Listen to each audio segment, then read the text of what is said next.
नमस्कार विद्यार्थी मित्रांनो, इयत्ता 10वी मधील प्रकरण नंबर 1 क्षेत्रभेट या प्रकरणाची माहिती आज आपल्याला पाहायची आहे. क्षेत्रभेट ही भूगोल या विषयासाठी अत्यंत महत्त्वाची अभ्यास पद्धती आहे. या क्षेत्रभेटीमधून आपण एखाद्या क्षेत्राची भौगोलिक, सांस्कृतिक, आर्थिक, सामाजिक माहिती मिळवू शकतो. मग क्षेत्रभेटीची संकल्पना आपल्याला माहिती असणं हे अतिशय आवश्यक आहे. ही संकल्पना सुरुवातीला आपण पाहूया. एखाद्या ठिकाणास भेट देऊन तेथील भौगोलिक, सामाजिक, सांस्कृतिक, आर्थिक या घटकांची माहिती मिळवणे म्हणजेच क्षेत्रभेट होय. क्षेत्रभेटीला जात असताना आपल्याला काही तयारी करावी लागते.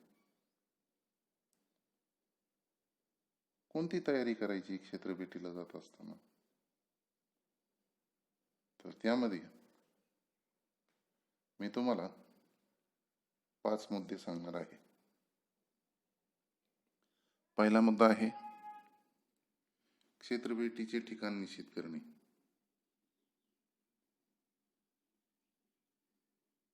आपल्याला कोणत्या क्षेत्राला भेट द्यायची, सांस्कृतिक, सामाजिक, भौगोलिक क्षेत्र असेल, यापैकी कोणत्या ठिकाणाला भेट द्यायची ते ठिकाण सुरुवातीला निश्चित करावे. एकदा आपण ठिकाण निश्चित केले की आपल्याला उद्देश निश्चिती करणे सहज सोपे जाते. त्यानंतर आपण करणार आहोत उद्देश निश्चिती. एखाद्या ठिकाणाला भेट देत असताना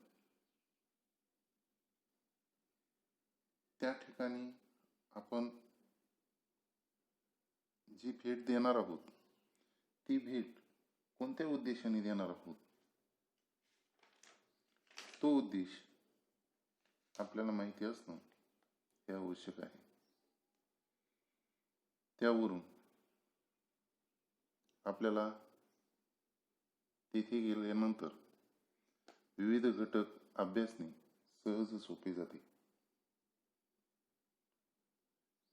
त्यानंतर वेळ निश्चिती. क्षेत्रभेटीला कोणत्या ऋतूमध्ये, कोणत्या महिन्यामध्ये आपल्याला जायचे ते आपण निश्चितपणे ठरवणे आवश्यक आहे. त्यानंतर येते ती कागदपत्रांची पूर्तता.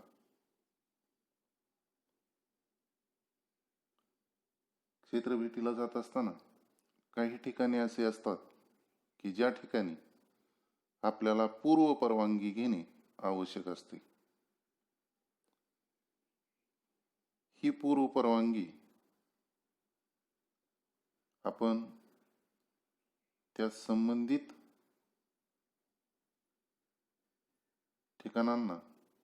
ठिकाणी असणाऱ्या व्यवस्थापनांना पत्र पाठवून त्यांची परवानगी घेणे आवश्यक आहे.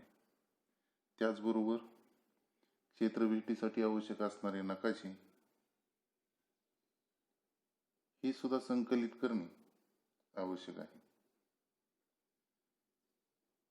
त्यानंतर पूर्वतयारीमध्ये सगळ्यात शेवटचा मुद्दा येईल, तो आहे प्रश्नावलीची निर्मिती. आपला उद्देश निश्चित झालेला असतो. त्या उद्देशावर आधारित प्रश्नावलीची निर्मिती आपण करणार आहोत.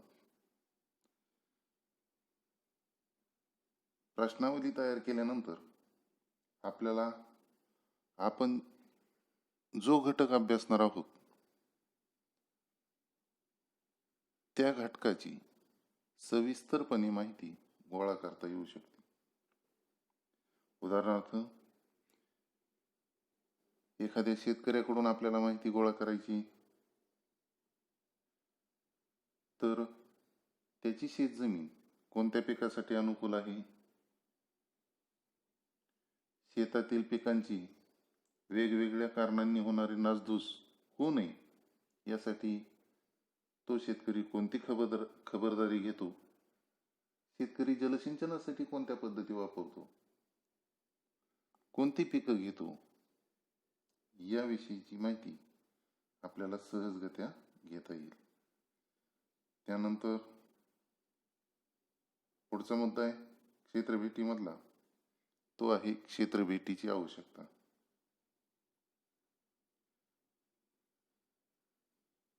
क्षेत्रभेट का आवश्यक आहे? क्षेत्रभेट दिल्यानंतर आपल्याला विविध भौगोलिक संकल्पना ज्या आपण वर्गात बसून समजावून घेऊ शकत नाही, अशा संकल्पना आपल्याला प्रत्यक्ष त्या ठिकाणी भेट देऊन सहजगत्या समजावून घेता येऊ शकतात. उदाहरणार्थ, रांजणखळग्यांची निर्मिती, धबधब्यांची निर्मिती, हे आपण वर्गामध्ये बसून या संकल्पना समजावून घेऊ शकत नाही. त्यासाठी प्रत्यक्ष अशा ठिकाणी भेट देणं गरजेचं आहे ज्या ठिकाणी हे भौगोलिक घटक निर्माण झालेले, त्याची प्रक्रिया कोणती होत असेल हे आपल्याला त्यामधून सहजगत्या स्पष्ट होऊ शकते. त्यानंतर पुढची गरज आहे, आवश्यकता आहे, मानव आणि त्याच्या सभोवताली असणारं पर्यावरण यांचा सहसंबंध अभ्यासणे. मानव ज्या पर्यावरणामध्ये राहत असतो, ज्या नैसर्गिक वातावरणामध्ये राहत असतो, त्याचा परिणाम मानवावरती आणि मानवाच्या विविध क्रियांचा परिणाम त्याच्या सभोवताली असणाऱ्या पर्यावरणावरती होत असतो. हा त्यांचा एकमेकांशी असणारा सहसंबंध आपल्याला प्रत्यक्ष भेट देऊन अभ्यासायचा आहे. सभोवताली असणारं पर्यावरण हे कोणत्या प्रकारचे आणि मग त्या ठिकाणी राहणारे मानवाचं राहणीमान कोणत्या प्रकारचं आहे हे आपल्याला त्या ठिकाणी भेट दिल्यानंतर सहजगत्या लक्षात येईल. त्यानंतर येईल एखाद्या क्षेत्रामधील सामाजिक, आर्थिक, ऐतिहासिक, सांस्कृतिक हे घटक आपल्याला समजून घ्यायचे असतील तर आपण त्या क्षेत्रावरती भेट देणं हे आवश्यक आहे. भूगोलाचा अभ्यास तसा 4 भिंतीमध्ये रंजक पद्धतीने करता येऊ शकत नाही. म्हणून भूगोलाचा अभ्यास रंजक पद्धतीने करण्यासाठी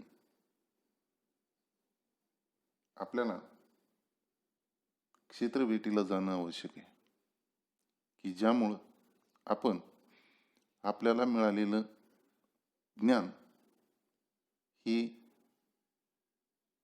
प्रत्यक्षात वापरू शकतो आणि त्याच्या उपयोजनाला चालना मिळते.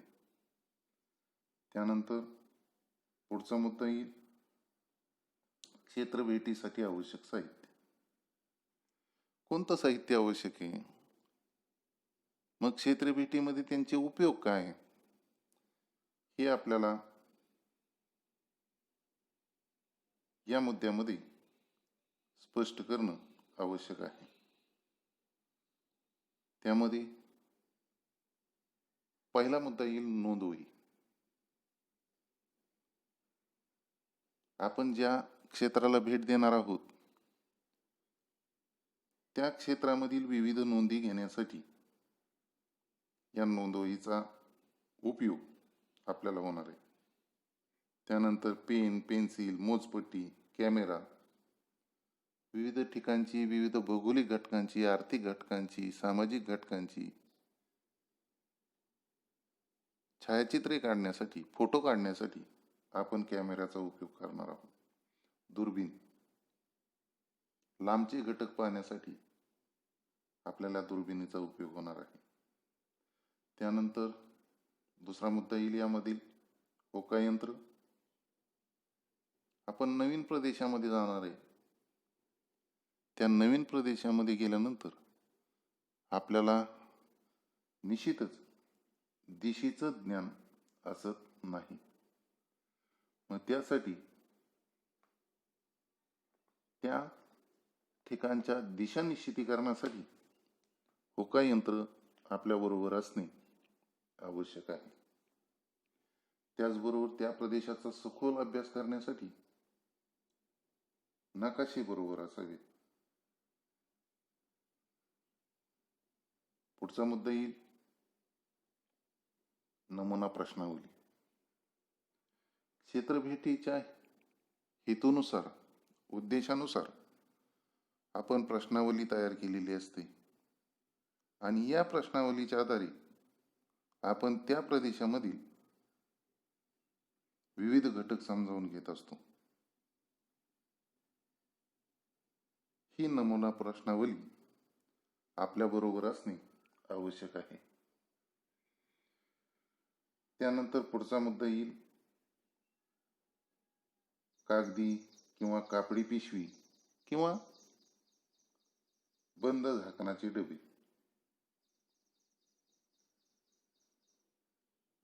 हे साहित्य आपल्याबरोबर त्या ठिकाणचे विविध नमुने गोळा करण्यासाठी बरोबर असावे. त्याचबरोबर प्रथमोपचार पेटी असावी. एखाद्याला इजा होईल तर त्यासाठी आपल्याबरोबर प्रथमोपचाराची पेटी असावी. इतरही साहित्य बरोबर असणं आवश्यक आहे. टोपी, पाण्याची बाटली हे आपल्याबरोबर असणे आवश्यक आहे. त्यानंतर पुढचा मुद्दा येईल क्षेत्रभेटी दरम्यान घ्यायची काळजी. आपण क्षेत्रभेटीला जात असताना फक्त मनोरंजन म्हणून क्षेत्रभेटीला जात नाही. आपण त्या ठिकाणचा अभ्यास करण्यासाठी आपण गेलेलो असतो. त्यामुळे आपण आपल्या स्वतःबरोबरच आपल्या सहकार्यांची काळजी घेणं, स्वतःला सुरक्षित ठेवून आपल्या सहकार्यांना सुरक्षित ठेवणं हे आवश्यक आहे.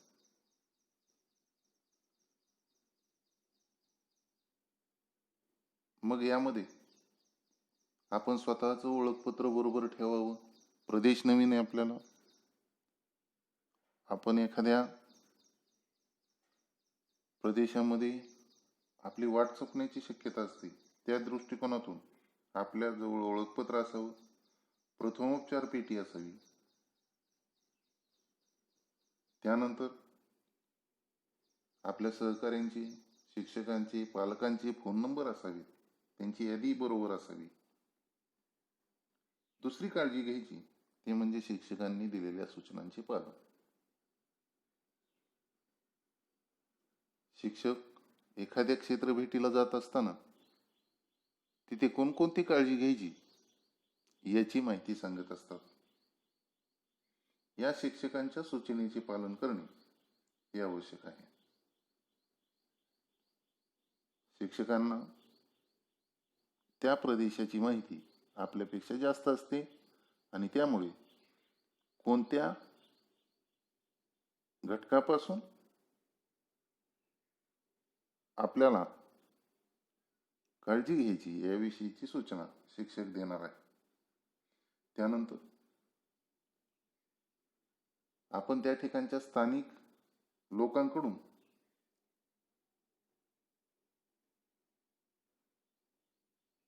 त्या प्रदेशातील परिस्थितीची सखोल आणि अचूक माहिती मिळवणार आहोत. ही माहिती जर आपल्याला मिळाली तर आपण आपला क्षेत्रभेटीचा अहवाल चांगल्या प्रकारे लिहू शकू आणि कोणता प्रदेश धोकेदायक आहे हे आपल्यापेक्षा त्या ठिकाणच्या लोकांना, स्थानिक लोकांना ही चांगल्या प्रकारे माहिती असते. त्यानंतर शेवटची काळजी घ्यायची, त्या क्षेत्रातील मालमत्तेची किंवा पर्यावरणाचे नुकसान होणार नाही याची काळजी घ्यायची. आपल्याकडनं प्रदूषण होणार नाही, आपण झाडांची मोडतोड, प्राण्यांना इजा करणे यासारखी कृत्य करणार नाही याची काळजी आपण घेणार आहोत. क्षेत्रभेटीला गेल्यानंतर त्या प्रदेशामध्ये असणारी काही ऐतिहासिक इमारती असतील, मंदिर असतील, त्यांच्यावरती विविध प्रकारचे मजकूर लिहिणं हेही आपण टाळणार आहोत. त्यानंतर पुढचा मुद्दा येईल क्षेत्रभेटीच्या अहवालामधील मुद्दे. एक, प्रस्तावना. प्रस्तावनेमध्ये आपण ज्या ठिकाणावरून क्षेत्रभेटीसाठी निघणार आहोत ते ठिकाण, जिथं जाणार आहे ते ठिकाण,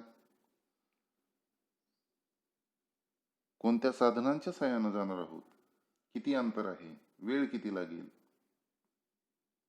ही सगळी माहिती याच्यामध्ये नोंदवणार आहोत. त्यानंतर दुसरा मुद्दा येईल क्षेत्रभेटीचे महत्त्व आणि उद्दिष्ट. आपण आधीच हे महत्त्व आणि उद्दिष्ट निश्चित केलेली असतात आणि त्या दृष्टिकोनातून आपण त्याची नोंद करायची आहे. आपण जी माहिती संकलित केली त्या संकलित माहितीचं सादरीकरण, उदाहरणार्थ लोकसंख्या, वाहतुकीच्या सोयी, लोकांचा आहार, पोशाख, संस्कृती, पर्जन्यमान, उद्योग, पिकं, ही सगळी माहिती या सादरीकरणाच्या मुद्द्यामध्ये येईल. आणि हे सादरीकरण करत असताना विविध छायाचित्र, तक्ते, आलेख, चित्र यांचा उपयोग करून आपण या माहितीचं सादरीकरण करणार आहोत. शेवटचा मुद्दा येईल क्षेत्रभेटीच्या अहवालामधील आणि तो म्हणजे निष्कर्ष. आपण एखाद्या ठिकाणी भेट दिल्यानंतर त्या प्रदेशामधील कोणत्या समस्या आहेत, त्यावरती कोणत्या उपाययोजना येऊ शकतील याची माहिती या शेवटच्या मुद्द्यामध्ये आपल्याला स्पष्ट करायची. त्याचबरोबर आपल्याला कोणाकोणाचं सहकार्य लाभलं, कुणी कुणी आपल्याला सहकार्य केलं, त्या ठिकाणची ग्रामपंचायत असेल, स्थानिक लोक असतील, प्रशासन असेल, या सगळ्यांचे आभार आपण मानणार आहोत. त्यानंतर एखाद्या भौगोलिक ठिकाणाची माहिती गोळा करत असताना आपल्याला विविध संदर्भ ग्रंथांचा विचार करावा लागतो आणि ही संदर्भ सूची आपण शेवटच्या मुद्द्यामध्ये देणार आहोत. त्यानंतर पुढचा मुद्दा येईल एखाद्या क्षेत्राला भेट दिल्यानंतर त्या ठिकाणी असणारे घरांचे प्रकार, या घरांच्या प्रकारावरून आपण त्या प्रदेशाचं हवामान सांगू शकतो का, हा मुद्दा येईल. होय, आपण एखाद्या प्रदेशामधील घरे पाहून त्या प्रदेशामधील हवामान कोणत्या प्रकारचे आहे हे सहजगत्या सांगू शकतो. एखाद्या प्रदेशात उतरत्या छताची घरं असतील तर त्या प्रदेशात पावसाचं प्रमाण जास्त आहे. धाब्याची घरं असतील तर अशा प्रदेशामध्ये पर्जन्याचं प्रमाण कमी आहे. अति उतरत्या छताची घरं असतील तर हा प्रदेश हिवाळ्यात बर्फवृष्टी होणार आहे, हे आपल्या सहजगत्या लक्षात येईल. त्यानंतर पुढचा मुद्दा येईल एखाद्या प्रदेशामधील पर्जन्य आणि वनस्पती यांचा काही सहसंबंध आहे काय. तर होय, एखाद्या प्रदेशातील वनस्पतीवरून त्या ठिकाणी किती पाऊस पडतो हे आपण सहजगत्या सांगू शकू. याची उदाहरणं इथंच आपण पाहूयात. पहिला मुद्दा येईल सदाहरित वृक्ष. जे वृक्ष जास्त पाऊस जास्त तापमानाच्या प्रदेशात आढळतात.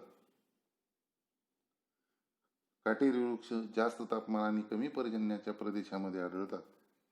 पानझडी वृक्ष जास्त तापमान, हंगामी पाऊस, कमी प्रमाणात पडणारा पाऊस अशा प्रदेशामध्ये आढळतात. आणि चौथा वृक्षांचा प्रकार सूचीपर्णी वृक्ष, जे शंकूच्या आकाराचे असतात आणि सतत बर्फवृष्टी होणाऱ्या प्रदेशामध्ये हे वृक्ष विकसित झालेले असतात. यानंतर सगळ्यात महत्त्वाचा मुद्दा येईल स्वाध्याय. मी जे तुम्हाला प्रश्न आत्ता दिलेले आहेत, तुमच्या समोर दिसत आहेत, त्या प्रश्नांची उत्तरं आपल्या वर्गपाठाच्या वहीमध्ये सोडवायची आणि आपण मला पाठवायची आहेत. त्यामधील पहिला प्रश्न आहे, प्रदेशानुसार उपजीविकेच्या साधनात फरक पडतो, विधान स्पष्ट करा. दुसरा प्रश्न आहे, क्षेत्रभेट कोणत्या कालावधीत योग्य ठरेल. तिसरा मुद्दा आहे, देवराई म्हणजे काय. चौथा मुद्दा आहे, क्षेत्रभेटीमध्ये तुम्ही कोणती छायाचित्रे काढाल. आणि पाचवा मुद्दा आहे, क्षेत्रभेटीत तुम्ही कागदी किंवा कापडी पिशवीत कोणते नमुने गोळा कराल. हे प्रश्न सोडवा आणि वर्गपाठाच्या वहीमध्ये सोडवा. नमस्कार, धन्यवाद.